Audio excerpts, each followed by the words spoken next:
Michelle's Bachelorette season is heating up. Here's what we can expect in next week's episode. Hey guys, we have got the latest on Michelle's season, but before we get into this new promo, if you're new here, be sure to subscribe to our channel and ring the bell so you don't miss out on any future videos. As always, I'm your host, Fiona Zaring, and I'm joined by the wonderful Morgan Wright. Morgan, how are we feeling about Michelle's season so far? Fiona, I'm feeling all the things. Of course, I love Michelle. I love the franchise, but I'm just struggling. There's been a lot of people saying lately that it's like a little bit of overload, and I find myself falling into that category. But duty calls. We got to be here for the people. So I'm watching every 2 hour episode, even though my brain feels like it's on here for the wrong reasons overload. No, I'm with you. It's so interesting because Michelle is like the bachelorette of my dreams. And I feel like you want to say, like, oh, there's never too much of a good thing, never too much of a good thing. But it's really been back to back to back this year. But I'm hopeful that her journey, like, we've got some good drama, we've got some good villains, we've got some good connections, will re excite all of us week after week. We just got to like sit down, tune in, and then we'll be in for a wild ride. Speaking of which, it looks like the drama is actually going to continue next week, maybe take a new direction. Let's get into these promo clips so we can sort of dissect them for what to expect. First of all, we see Martin continuing to make an impression. It looks like he's going to be getting a one on one this week. I would believe it's Eat My Dust. Oh my God. Oh my goodness. So, Morgan, this is someone who I told you I'm not sure how I feel about Martin yet. I think I like him. I feel like I'm just excited to like get to know him a little bit better this coming week. How are you feeling about this one-on-one? I'm excited to see it. I feel like I'm also conflicted on Martin. It's like, he seems charming. Like, look at his smile. I can see like the attraction, although I do feel like he's kind of like the bad boy in a way. And obviously, he's not, our main villain yet, but he has had moments where we're like, huh, do we like Martin or do we not like Martin? So I think I'm excited to see him in this one-on-one setting to learn more about him, take uh the noise away from him so we could just focus on Martin and figure out for sure what we feel about him. Yeah, no, I'm with you. And I also am like, okay, we've seen some like moments between the two of them, but I'm not sure I'm like super sold on their connection yet. Just because, I mean, when you put him up against Nate or someone else who we've seen her really hit it off with so far, obviously there's no contest until we like get to see him in that setting and see if he can develop the same level of bond with her. So definitely going to be interesting to see his one-on-one this week. Michelle is getting closer to feeling like she's in established like relationships with these guys. We're getting to that turning point of the season. Let's see what she has to say about that. I'm getting a lot closer to finding my person. I just feel like the luck is not over. You have made me feel very. So I feel like getting closer to finding her person is a pretty good place to be at this stage of the game. Obviously, we're seeing another fun group date here. I don't know why Casey is wearing that robe, but he is. We're going to see some more Chris S., which we'll get into in a little bit. And Brandon Morgan just keeps moving along, just keeps making moves, keeps moving forward. Think he's gonna be one that we like, I don't know, almost like sneaks up on us. Not that he hasn't made an impression yet, but I don't know. I feel like there's more in store for Brandon. What do you think? Yeah, I agree. I mean, when have we ever seen somebody get two back-to-back group date roses? Will he go 3 for 3? Because obviously we see he's going to be, on another group date, and Michelle seems into it. I mean, look at them. They are definitely connecting. They're definitely vibing. He's one of my front runners right now, and it's like you said, week 1, I would have never said that. Week 2, I honestly don't think that I would have said that. But the more we see of Brandon, the more I like Brandon for Michelle. Yeah, I'm with you. And it's like the minute he gets his one on one moment, I feel like that could be a big threat to some of the other guys in the house who are feeling a little more comfortable. So we will have to see. Another guy that we actually liked early on was Rick. And it looks like he's going to be getting some one on one time, maybe with Michelle. At least he's going to be getting a good chunk of time with her on a group date if it's not a second one on one for him this week. Let's take a look.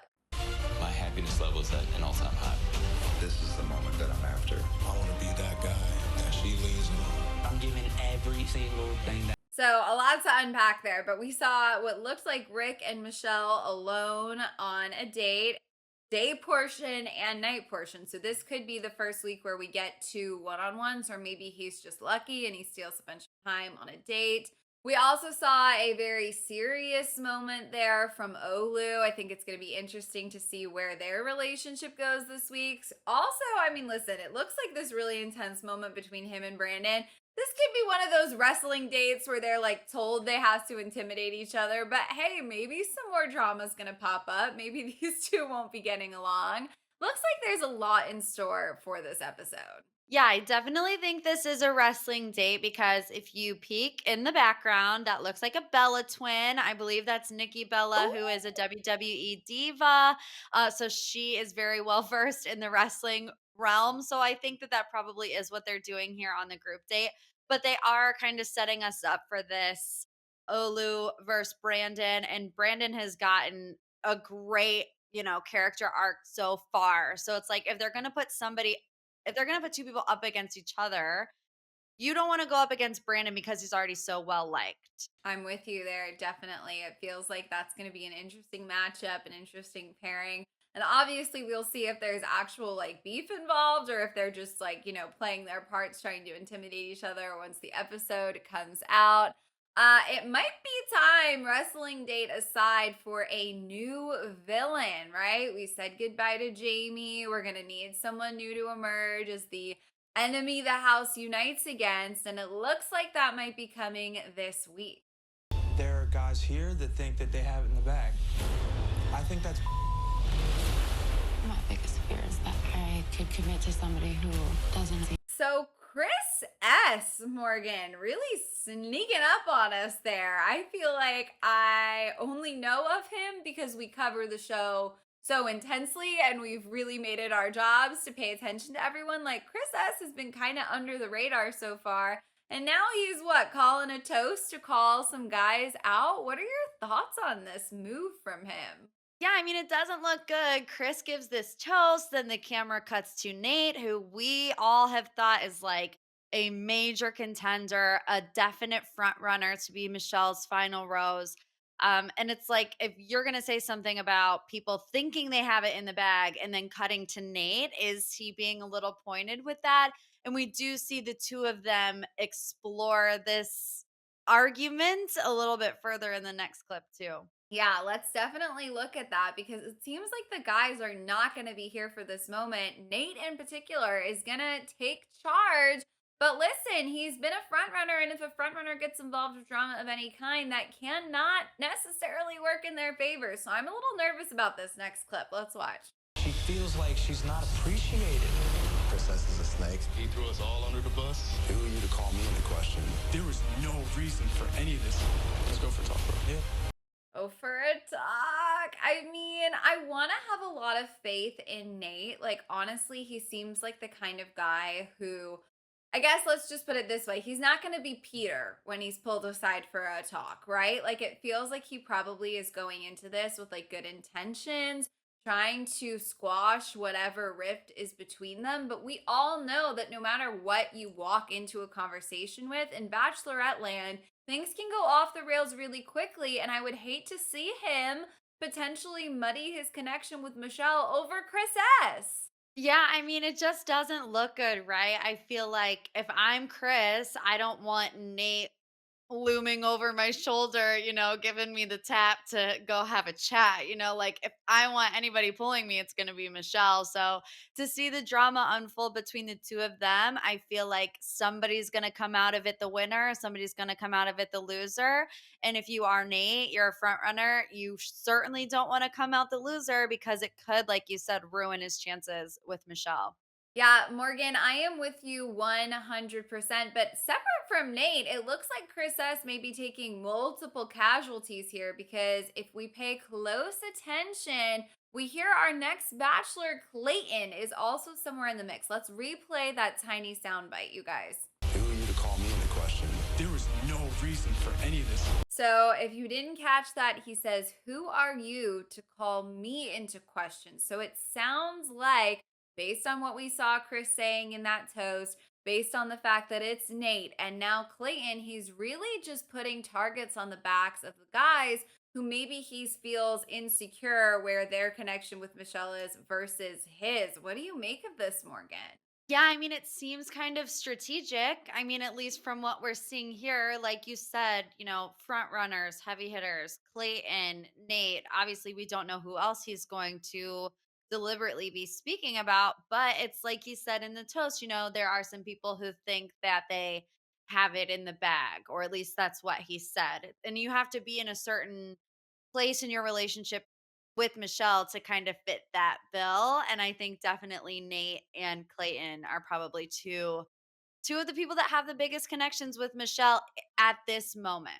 Yeah, absolutely. And the thing is, like any of these guys, I feel like there's a very careful dance you have to be doing between maintaining confidence in your relationship, confidence in your connection, right? Showing Michelle that you believe that you two could walk out of there at the end of this thing together, but also not crossing that line into being too cocky, being too confident, where it honestly starts to become off putting.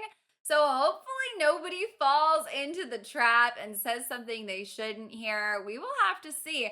I don't know. I guess we're going into this with the lens of we're not going to be on Chris S's side. I'm pretty comfortable with that assumption, but who knows? Maybe we will be rooting for him by the end of it. Anything could happen. We do have one final clip, so let's see what this one is. It's a desperate ploy to just sabotage everything. Nobody has it in the bag. I'm ready to knock him out. Guess what? Are you gonna put your hands on it? Calm down. Hey, don't walk away from me, dog. Oh, so we're talking about falling into the trap. Nate, I mean, I know for a fact Michelle is not going to be here for like violence. Not that like sticking your hand out like that means you're going to get into a fist fight, but like I don't think any sort of physical altercation is going to work for her. See it on her face right here. She does not look happy. I think that Nate is going to rein it in. I really do. I don't think he's going to go all the way there. I think he's going to find the strength to bring it back down a notch. What do you think, Morgan? Yeah, I mean, just based on what we've seen from him thus far, he does seem to separate himself, from the drama that's going on. He really wanted to focus on his relationship with Michelle. So I feel like what we're seeing right here probably is Chris did something specifically to Nate where Nate does have to address it, because other than that, we've seen him kind of shy away from the drama. Like you said, I Mm. agree. I think if we have to choose a winner, probably going to be Nate, just because we've seen his interaction with Michelle and we know that there's a big connection. I just feel bad for Michelle that all these things keep happening on her rose ceremony nights. She can't go through one rose ceremony without something popping off. So I just hope that this one isn't too bad and doesn't shake her up too bad. I feel bad. I just want her to enjoy her ball No. gown, pass out her roses, and not have to touch up her makeup because she's crying at every rose ceremony. Now, Morgan, I couldn't agree with you more. It feels like it's thing after thing after thing. And these rose ceremony nights already have so much pressure on her shoulders. And as we keep moving forward, right, it only gets harder and harder to send guys home. So it's like she's already dealing with enough. And this honestly feels familiar, right? It almost seems like, did Chris pull her aside, voice some concerns to her? The concerns make their way to the whole group. Now there's drama amongst the guys, and Michelle has to put out another fire. Like it really does feel like we're seeing a little bit of a pattern. The only thing I can say is I guess that I may be grateful that some of this stuff is exposing itself while we're still relatively early on in the season right? As opposed to someone pulling this as the numbers are smaller, because that's when it feels like the wrong guy could potentially be collateral damage at that point. I feel like the guys that she has connected with so far are probably going to be able to navigate some of this early drama and keep focusing on their connection until the end. But you really never know. I feel like overall, for someone like Michelle, who's so good at squashing drama, these guys have managed to bring more drama to the season than I thought we'd be seeing so soon, so back to back. What do you think? It truly seems like there is something different. There is a different element of drama every 30 minutes or so. So, I mean, God bless Michelle. I don't know how I feel about her group of guys overall yet. I feel like there's a handful of guys that, are really good. But I feel like poor Michelle, man, they're putting her through the ringer. Yeah, I'm with you. It feels like she's got a core group of six, maybe eight, right? Like there are some great ones, but it's like until we get to that stage of the show, it feels like she's going to just constantly have to be cutting through lots of nonsense. Thankfully, she is good at putting a stop to it. You guys, I think next week's episode is actually going to be really, really great. We cannot wait to see how all of this plays out. We, of course, want to know your predictions. So get in the comments. Let us know if you noticed anything in these clips that we didn't. And if you're excited for next week, of course. And if you are not already subscribed to our channel, make sure you do. Make sure you ring the bell because we'll keep you updated on all things Michelle's season. As always, I'm your host, Fiona Zaring, joined by the wonderful Morgan Wright. If you want to come say hi, be sure to check out our socials. They're on your screens right now. Thank you guys so much for watching, and we will see you next time. Bye.